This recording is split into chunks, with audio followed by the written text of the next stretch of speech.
అందరికీ నమస్కారం. మన భక్తి నిధి ఛానల్కి స్వాగతం. మనమందరం ఎంతో ఆతృతగా ఎదురుచూసే కార్తీక మాసం వచ్చేస్తుంది. ఇది భక్తి, దీపం, పవిత్రత, శివశక్తుల నెల. ఈ సంవత్సరం అనగా 2025 కార్తీక మాసం ప్రారంభం, ముగింపు మరియు ముఖ్యమైన రోజులు తెలుసుకుందాం. ఈ సంవత్సరం కార్తీక మాసం అక్టోబర్ 22 బుధవారం నాడు ప్రారంభం అవుతుంది. ముగింపు నవంబర్ 20 గురువారం నాడు.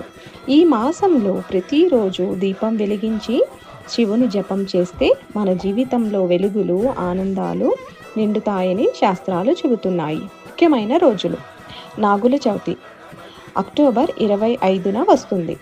ఈరోజు నాగదేవతలకు పూజ చేసి కుటుంబానికి ఆరోగ్యం, రక్షణ కోరే రోజు.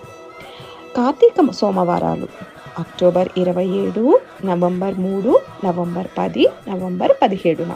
ఈ రోజులలో శివుడికి పూజ చేస్తే జీవితంలోని అన్ని కష్టాలు తొలగిపోతాయి. కార్తీక పౌర్ణమి నవంబర్ 5. దీపోత్సవం, గంగా స్నానం, భక్తి శిఖరం ఈరోజు. కార్తీక మాసంలో ప్రతి సాయంత్రం దీపం వెలిగించండి. ఓం నమ శివాయ మంత్రం జపించండి. మీ ఇంట్లో భక్తి, శాంతి, సుఖం నిండుతాయి. ఈ మాసం మనకు ఒక కొత్త ఆధ్యాత్మిక శక్తిని ఇస్తుంది. అందుకే దీపం మాత్రమే కాదు, మన హృదయాల్ని కూడా వెలిగిద్దాం. ఇది మీ భక్తి నిధి ఛానల్ నుంచి కార్తీక మాస శుభాకాంక్షలు అందరికీ. హర హర మహాదేవ, శంభో శంకర.